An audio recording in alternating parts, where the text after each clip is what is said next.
Welcome back, everyone. This is Dave from Corman Productions, here to do another rewatch video of Quantum Leap, Season 3, Episode 7, Black on White on Fire. Flying solo once more, but Stacy will be joining me next time to talk about the Great Spontaneity. The episode's description reads as follows. As a black medical student during the 1965 Watt riots, Sam must save his white fiancée.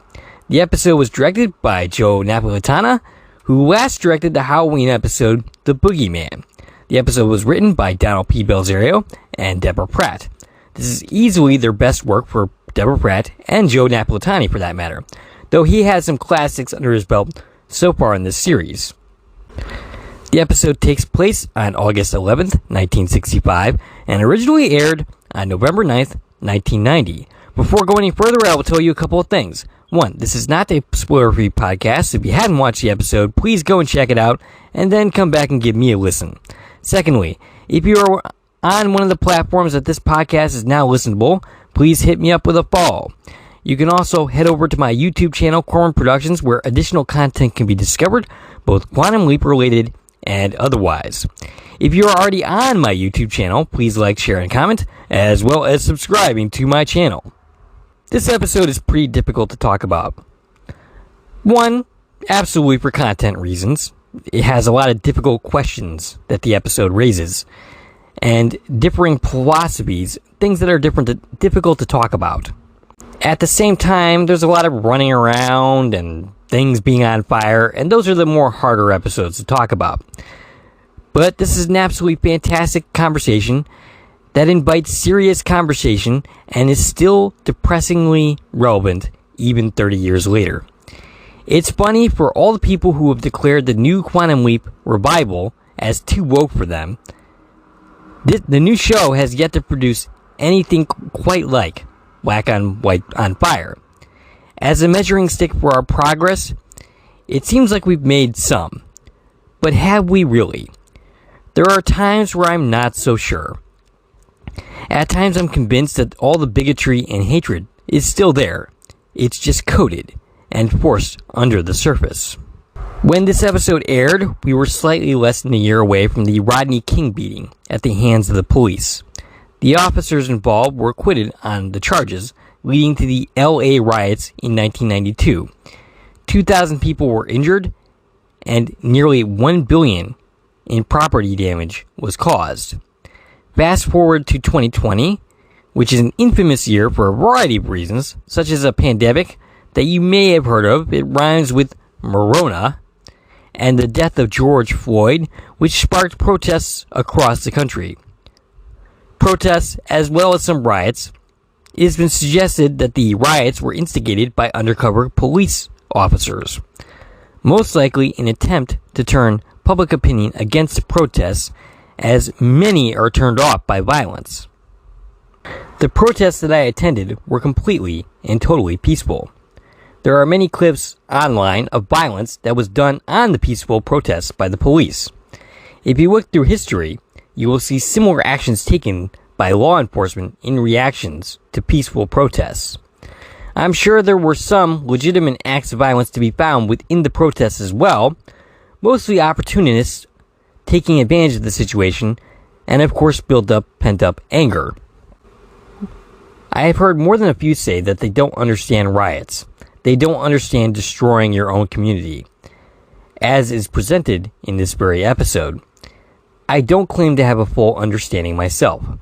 I don't claim to be able to talk about the issues presented here with full authority. I myself don't believe in violence as a solution to anything. But then again, our country started with a violent revolution.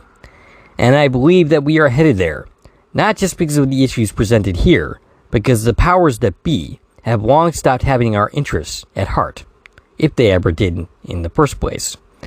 But that's a different conversation. I don't believe violence is the way to go. Indeed, going with violence is a sure way to turn off people to your cause.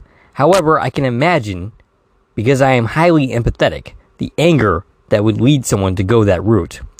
The anger at the injustice, both big and small, and that someone has to endure to lead them there. It's not an anger that I can fully understand because I'm white, and I do not experience what these people do, or did. It is the same problem that Sam has in this episode. He's dropped it into a situation he doesn't understand, and spends a bit of the episode flip-flopping between different ideas, trying to determine exactly what the right thing is to do, which is something that Sam often does. But in this situation that he finds himself in, right and wrong are harder concepts to come to grips with. This is a much more subtle episode than something like The Color of Truth, where it's pretty clear who the bad guys are. We have a sheriff in that episode who shrugs off attempted murder as, boys will be boys. Here, the bad guys aren't as obvious. Is it Lonnie Harper, Sam's host's brother, who does serve as an antagonist throughout the episode and takes actions which could be considered villainous? But perhaps those actions taken are out of pain and anger and tiredness of the injustices he faces every day. Perhaps it's the police captain, Paul Brewster, father of Susan, Sam's fiancée. Maybe, but most of his positions and actions in this episode are out of fear and protectiveness of his daughter. There doesn't seem to be a clear villain in this episode. The situation, the system, which pits all these people against each other, is really, when it comes down to it, the actual villain. The episode itself doesn't seem to take a position on the episode's events, other than to suggest that everything happening here was inevitable. There are different philosophies expressed throughout. There's a clear wrong, but there's not a clear right. According to AlicePlace.com, Deborah Pratt said this about the production of the episode: "We had to go into the network and fight standards and practices about the kissing scene. And we had sponsors pull out. And if I'm not mistaken, a couple places in the South didn't air the show. Black people, white people, everybody had a different attitude. There was anger and frustration, but no one really understood what was happening. That's all pretty striking. I remind you that this episode aired in 1990, not 1960. This is not ancient history." In the riot scene, Captain Brewster is seen talking on the radio to the dispatcher, and the dispatcher is voiced by an uncredited W.K. Stratton, who has the most guest starring appearances on this series, having originated in the very first episode, Genesis, and is last seen in the 5th season episode, The Trilogy, Part 3. Finally, this episode won an Emmy nomination for Outstanding Sound Editing for a series in 1991. The nomination should be for Best Dramatic Series, but that's just my very, very biased opinion. Sam leaps in, and things seem pleasant enough. He's soon kissing a beautiful woman, Susan, played by Corey Henninger, who has 12 acting credits, including The Invisible Kid, a Sigourney Weaver flick, Copycat, and an episode of Nash Bridges. Susan says to him, "No fair thinking about anything but us." Okay, that seems kind of selfish, but whatever. She does allow him to think about medical school. Well, how magnanimous of you. It should be noted that the scene plays out very differently than the previous episode's leap-in scene played. Soon they have 3 black men walking towards them. One of them asks, "What are you doing here?" Susan freaks. Sam leaps to his feet, and a fight ensues as Sam protects her. Sam has no idea that he's attacking his own brothers and friends. His brother, Lonnie, is played by Gregory Miller, who appeared in this series before in the episode MIA. I'm not quite clear on what role he played in that. I don't remember him appearing in the episode. He was probably a very minor background player. He has 25 acting credits, including Lethal Weapon 3. The other 2 are Bebe, who's played by Sammy Chester, who's got 18 credits to his name, including the last of which was the movie Contact. Papa David Harper is played by Ron Taylor, and I guess he's another brother of Ray's, though I'm not really clear on the relationship. I assume he's a brother, but he's called Papa. I don't think he's his father. I don't see how that's possible. But anyway, he has 2 appearances on that I remember on Star Trek Deep Space Nine as a Klingon chef. The movie Trading Places and Matlock. He sadly died on January 16th, 2002 at the age of 49. Baby has hold of Susan, and Harper has Sam in a chokehold. Susan begs for them to stop. Lonnie asks what happened to please stay away from his brother. He signals for Harper to let go of Sam. Susan says she can't stay away from Sam because she loves him. Lonnie begs to differ. He says that what she loves is showing off her token black man, to her liberal white friends. That's not quite the language he uses, but you get the idea. The three friends speculate. What happens when she tires of him? And Sam pipes in to ask, isn't that my business? Lonnie says, not as long as he's busting his butt to get his brother through medical school. The others question if Sam has forgotten what color he is. Sam says that color should have nothing to do with relationships, and nobody should know better than us. Lonnie isn't impressed, saying he's been sucking up to the white girl for so long that he's starting to sound like her. Couple of points here. Adam, Stacy's husband and longtime friend of mine, said he was surprised by the reaction of these men in reaction to an interracial relationship. Specifically, Ray, Sam's host, and Susan. And I actually find that this attitude still exists to this day. So I'm not as surprised by some of the attitudes expressed within this episode. And this goes both directions. White people have a problem with this. Some do, anyway, not all. And black people also have the same issue. Again, not all, but some. Secondly, Adam suggested that the character of Susan is a character ahead of her time, representing the almost cliche white liberal who's well-meaning but generally doesn't understand the situation and is kind of clueless. And she's definitely presented as such throughout the episode. And people like this tend to make the situation worse, even though they are well-meaning. The conflict here is Susan wants Ray to go through medical school and break barriers, practicing medicine anywhere in the country. Her solution, as Adam says, is to take Ray out of where he came from to a more liberal bastion, specifically in Boston. Meanwhile, Lonnie wants his brother to stay here and do good here, and help out his own people. Sam listens to both of these arguments and thinks that what Lonnie says makes sense. He really doesn't know which side he's supposed to be on. The right thing to do isn't quite so clear, and it won't be throughout the episode. Lonnie hears about Boston and becomes even more angry, and yes, that is possible. He accuses Ray of forgetting who he is.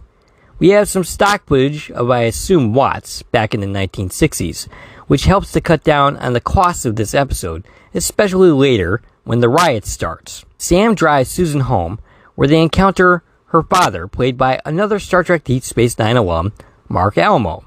He played Gul Dukat in that series, and actually originated the Cardassian race in Star Trek The Next Generation. According to Adam, the species got essentially modeled after him because of his rather long neck. He's recognizable for that, but he's also got a very distinct voice. In addition to that, he played a Romulan in the first season finale of TNG, and one other appearance in that series as a human playing poker with Data in the very distant past, in the 5th season finale, Time Zero Part 1. Altogether, he has 99 acting credits. Sam's rather lousy day, which won't get any better right up until the moment he leaps out, continues with the confrontation with Susan's father, who doesn't want him to be with his daughter. I get the sense that Mr. Paul Brewster doesn't necessarily hate Ray for who he is, or the color of his skin, but what he represents, which is a threat to his daughter.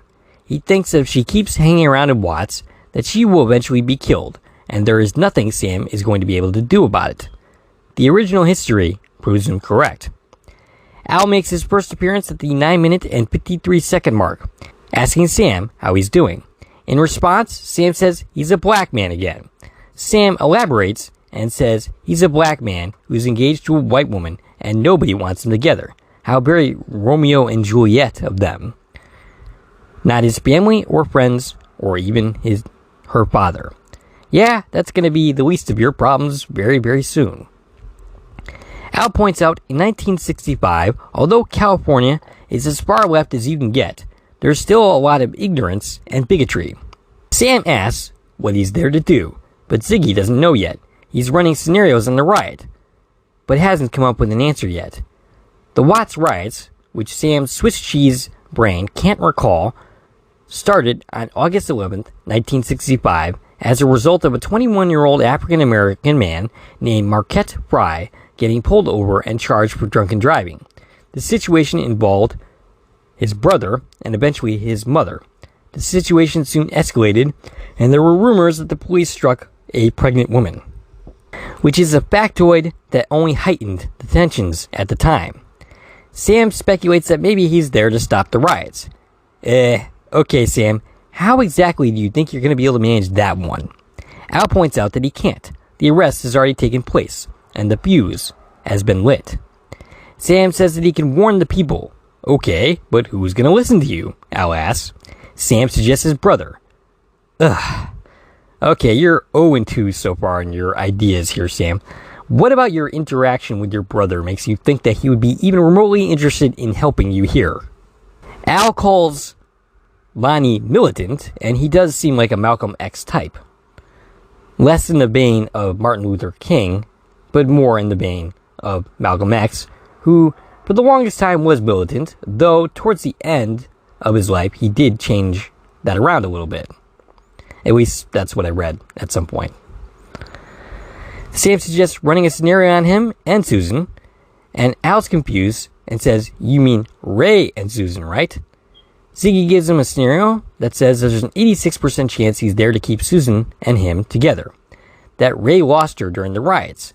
Sam doesn't understand this, saying that Susan loves him, and Al points out that that's the second time that he's done that, saying him and not Ray, his host. Not totally sure what they're going for here, but I believe the insinuation is that Sam is identifying more with his host than he typically does. Sam, almost resigned, asks, "So we can't stop the riots?" And Al says that they would have to have started 50 years ago, when the first cop hassled a black man. I get what Al was trying to say here, but his time frame is completely arbitrary. Maybe go back 100 years or so and stop the institution of slavery, and perhaps we'd be getting somewhere. Or go back to after the Civil War ended, during Reconstruction, which was more or less a failed experiment, and have more success with that, and maybe we would be getting somewhere. But the thing is, you need more than just Sam Beckett to go back in time to fix these things. These are huge problems. Harper enters the scene, specifically Papa Harper, this is the Harper family, and tells him he knows what Sam's problem is. Sam insists he doesn't have a problem. "Oh, I don't know about that, Sam. I'm pretty sure you do. How about the fact that you're lost in time, unable to get home, trying to solve a problem that you can barely understand in order to leap? That seems like a pretty big problem to me."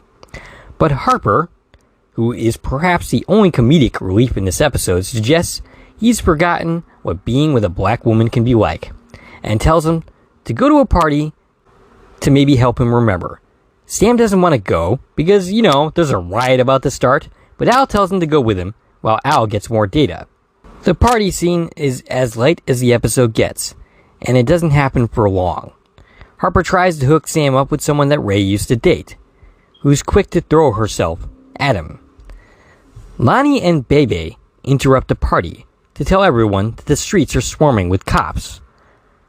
Lonnie spreads the pregnant woman rumor, and so it begins. Sam desperately tries to get people to cool down and to go home, but to no avail. Even if he managed to get someone at the party to listen to him, there's a whole lot more people involved in the riots than just one household of people. The tragedy of Lonnie is that he absolutely could be a leader, a civil rights leader, who leads his people to get some things done. He's got the charisma, the passion, and the leadership skills, but that is not to be his fate. Al points out to Sam that there's nothing he can do. It isn't his fault, he isn't there to stop the riots, but to keep Susan and Ray together. And that just seems like such a pecan-y little conflict in what is going on here. How can that be his mission when everything that is going on around him is going on around him? I get that stopping the riots is something that, it's not going to happen, as we've already discussed. But at the same time, just keeping Susan and Sam together seems like such a small problem in the sea of things that are going on, in the grand scheme of things. Sam agrees, as he points out that people are dying, and Al says Susan might be one of them. That's why Ray lost her, because she died during the riots. Speak of the devil, and she shall appear. No, not Al this time, but Susan driving up with the aid of her black housekeeper, which I honestly couldn't believe that she went along with that. Sam reacts in anger at seeing her, asking, "What are you doing here? You could get hurt." The housekeeper says that she tried to talk some sense into her, but if she didn't bring her, she would come on her own. And Al points out that she is lucky to have gotten to this point alive. The housekeeper leaves the insanity. No word on whether she gets out alive, but I sure hope so. Sam insists that she was crazy for being there, and that he needs to get her home. Susan chalks this up to perhaps Ray not loving her. Damn, this girl lacks any and all common sense. Hey, hello, there's a riot happening around you. Al points out that this conversation would be better off happening off the streets. Stock footage of the riot, and then see Sam, Al, and Susan watching footage on TV. Sam insists that it's too dangerous for her to be there, but she says that people know her. She's worked there all summer at the health center. Yep, she's clueless and naive. Al points out that no one cares about that right now. Susan argues that she won't go home without Ray, but Sam insists he needs to stay. She doesn't believe so. Al suggests that maybe Susan is right, but Sam doesn't think so. He can't explain it, but he believes that he is where he needs to be. Then this is where Sam will also stay, until she can convince Sam otherwise. They hear screaming, which turns out to be Sam's wounded mother, played by CCH Pounder, who I know from the movie Psycho 4, RoboCop 3, which is a terrible RoboCop movie, by the way, a singular appearance on The X-Files, a series regular on The Shield, and Warehouse 13. In addition to that, she has 144 additional acting credits. Her character is thoroughly unimpressed by the actions of the rioters. She's at first too upset to notice Susan's presence, but when she does, she asks what she's doing there, stating it's too dangerous for her to be there. Same argument that Sam is making. The electricity goes out, engulfing them in darkness. In the morning, Sam is woken up by Mama Harper. Sam suggests he should call Susan's father, but the phones are out. Mama Harper says that back where they came from, they were dealing with the white man's hatred, and here they deal with the people's hatred because things are not what they are supposed to be. No matter where they go, it's hatred. Now, I would say that yes, when we're talking about the white people, we're talking about hatred. But when we're talking about black men and women, we're not just talking about hatred. We are talking about anger. And that itself leads to hatred. Sam suggests maybe it's not the place that makes a difference, but the people. Mama Harper says that's the reason why it's so important for Sam to be there and to be a doctor, to show the kids on the street what they can become, that they can become better. Which Sam realizes that's exactly what Lonnie wants. She says that Lonnie troubles him. So much hatred, and yet he cares. And that's the reason why he helps Ray. Again, I don't think hate is quite the right word, but anger. How do you arrive at those emotions without caring? Ray's mother doesn't believe that Ray will go, that he raised him better, that God gave him gifts to help make the streets better. Unless, of course, Susan takes him. Now, Mama Harper is a lot more subtle in her reactions to Susan. I don't know how she actually feels about Susan. I know she doesn't exactly want Susan to take him away, take Ray specifically away from her, but I don't think she hates Susan.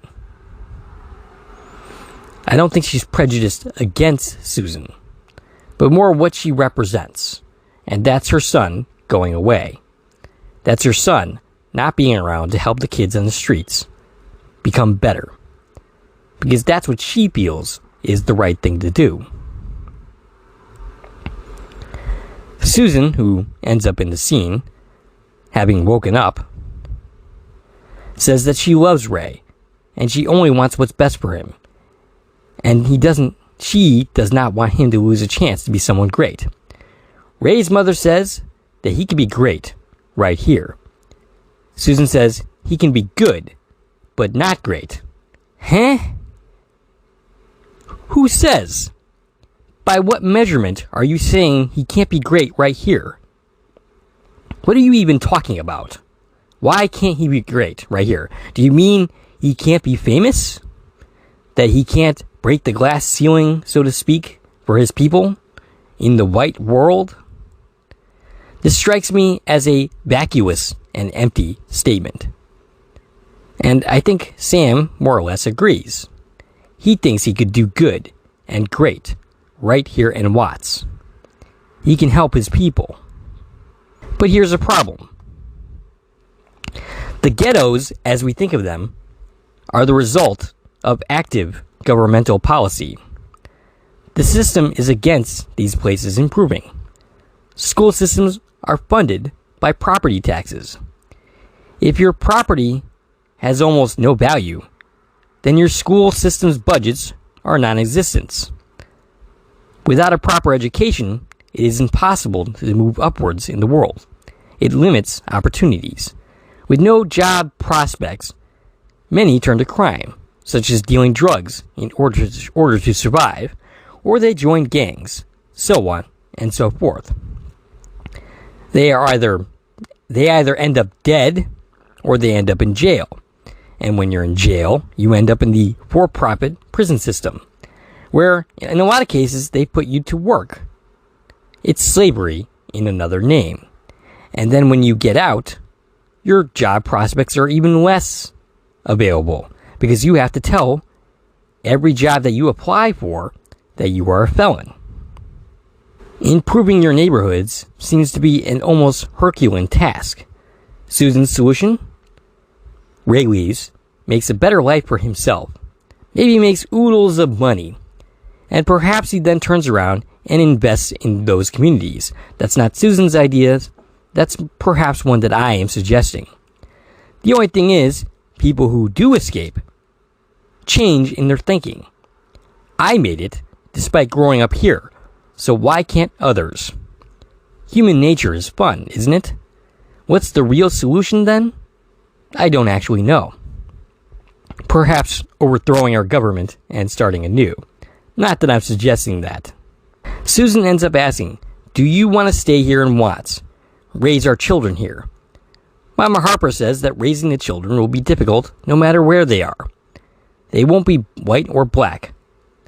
But Sam, who's gone from arguing his mother's position, is now suggesting that the kids will be human.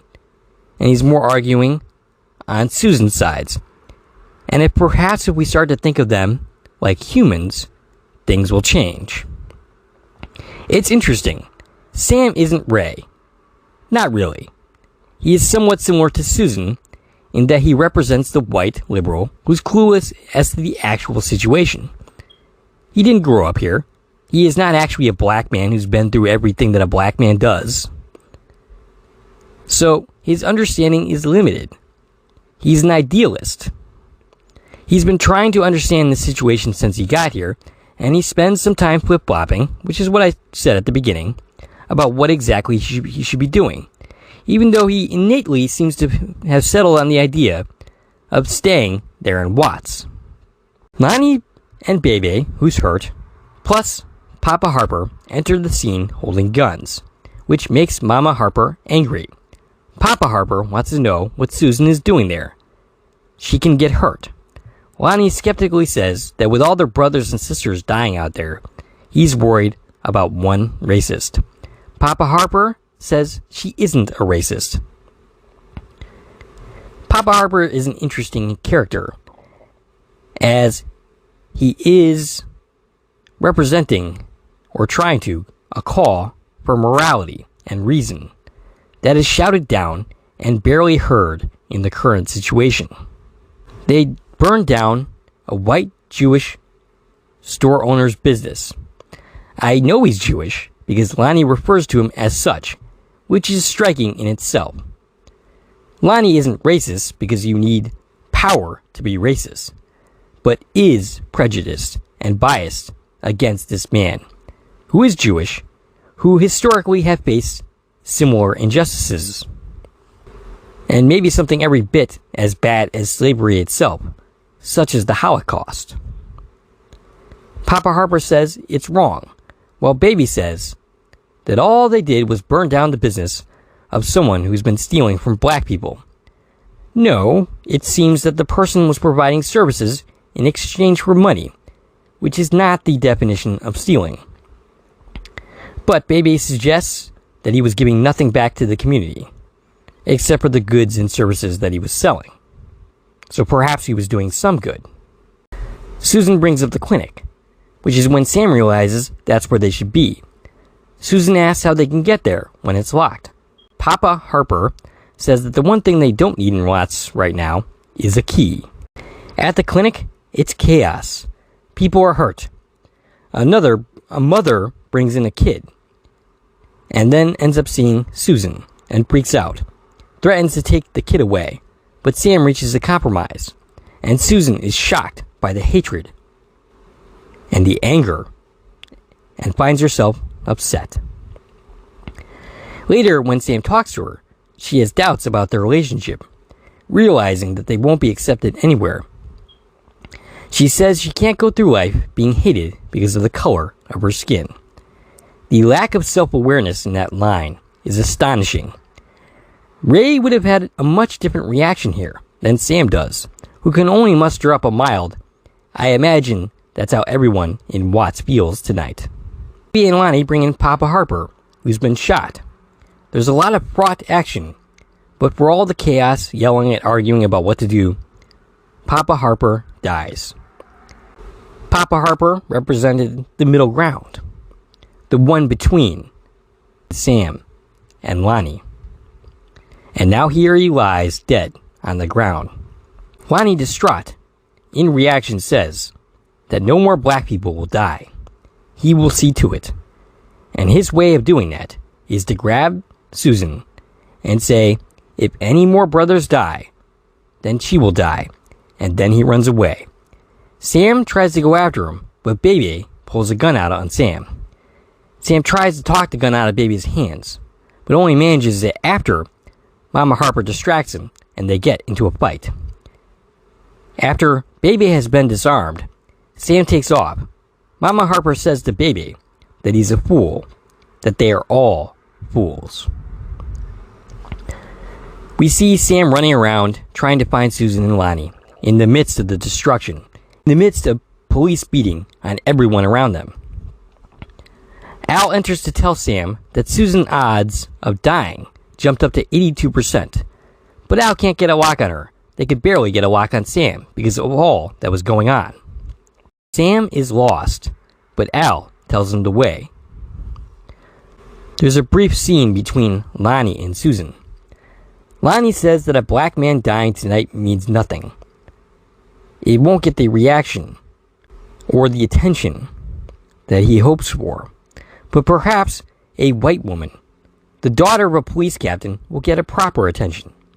Maybe it will get people looking at the situation differently. Perhaps, Lonnie, but I'm not sure it's the attention that you want. There's a logic to this, but one that doesn't fully hold up. Sam, meanwhile, finds himself caught up in the riot, taking a beating by the police. Susan's father, Captain Brewster, arrives on the scene. He's aware of Lonnie's threats on his daughter. He finds Sam and demands to know where they are. Sam won't tell unless he goes with him. It isn't long before more black men are gunned down, and the captain knows what that means. Sam, who's looking terrible by the way, says, "He's my brother. If anyone can stop him, it's me." The police arrive to where Lonnie is. Sam goes and tries to talk to him. A sharpshooter is sent to the roof to possibly end the situation. The captain does not want his daughter hurt, and that is his only concern in the situation. The sharpshooter says he will only shoot if there is a clean shot. Sam enters. Lonnie points a gun at him, telling him that traitors get shot. Sam tells him he's no traitor, but it was the only way he can get to him. Susan tells him that he doesn't want to be stopped. He wants to die. Al agrees, saying he wants to be a martyr. Lonnie doesn't think he'll be one. Too many dead black men already. Sam then asks, why? Lonnie is tired of talking about why. Tired in general, perhaps. Depressed. Angry. Scared. Tired of the fight. Tired or scared, Sam asks. You can die for Watts, but can you live for it? Lonnie tells him he's talking like a fool. Sam emotionally tells him that he's acting like one. Sam tells him that he needs him. His mom needs him. Watts needs him. They need him to make people listen. They are having this entire conversation in front of an open window. And they should all know better than this. Sam tells Lonnie to be better than them, to be more right, to be more just, to stay alive, so what happens out here on this day doesn't happen again. Lonnie sees more of his people die on television. He seems determined to shoot Susan, but Sam stands in front of her. He tells him that he loves her, and he can't believe that his brother would kill someone he loves. Gradually, Sam seems to get to Lonnie. He puts down the gun. He tells them to get out of his sight. Lonnie cries at the pain he sees on the television, but part of me believes that he's crying partly because of that, but also because of his own pain. He looks defeated. In that moment, I don't think he cares whether he lives or dies. I'm half tempted to believe that he stood in front of that window on purpose, knowing that as soon as Sam and Susan moved, he would die, despite no longer holding a gun. If that is so, he's proven right. The sniper fires and kills Lonnie. Sam cradles his dead brother. The police barge in. Susan says he didn't need to be shot. They were being let go. The captain didn't know that, and I suspect the sniper didn't care. He was going to fire no matter what. Sam asks Al, why did he have to die? Tell him that this wasn't all for nothing. Al just looks distraught. He has no answers, because there are none. What was accomplished by all of this? Probably nothing. Al tells him that he did it. He accomplished his mission. But his victory feels like a hollow one. Lonnie could have been a leader, but instead he's lying dead in Sam's arms. Sam insists that he needs to stay in Watts emotionally. Al points out that Ray is the one that needs to stay, not Sam. But Sam repeats that he needs to stay. Susan says that she will stay with him, and Sam leaps. And I gotta say, Sam does his host no favors at the end of the episode here. When Ray comes back, one of his other brothers, I'm assuming it's brother, whoever Papa Harper was to him, is dead. And he's laying there with his other brother, Lonnie, the older brother, lying dead in his arms, having been shot in the head. That's going to be a pretty traumatic thing to come back to. His life is more or less in ruins here. I mean, sure, he still has Susan, but I don't know. That's a pretty harsh way to come back. Like, everything is in chaos. The city that he lives in is burned to the ground, and Sam is making decisions for him. That's what really bugs me here. And throughout the series, Sam makes decisions for his host, when it should be the host making the decision for himself. But anyway, that, ladies and gentlemen, is the episode. It's a fantastic episode all around. One that I have grown more fond of upon rewatch. Great performances tackling tough issues that are still relevant to this day. I don't think it handles everything perfectly here, just as I'm sure I haven't done so in talking about this episode. But in fearing not being perfect or saying the wrong thing, as I often say, we often say nothing at all. And if we're ever going to move past the events of this episode, or what happened in 2020 with George Floyd, we need to be having these conversations. When we meet again, we will thankfully be talking about a much lighter episode with the great Spontini. My co-host Stacy will be rejoining me for that one, so we have that to look forward to. If you like this video and want to support the channel, there are a number of ways to do so. You can follow me on Twitter at Core Productions. You can join my Corbin Productions Facebook page. You can buy something from the Corbin Productions store on Zazzle, perhaps as a future Christmas gift. You can buy me a coffee, which is a new way to support content creators such as myself. And of course, you can like, share, and comment on this video, as well as subscribing to my channel. This is Dave from Corbin Productions, signing off.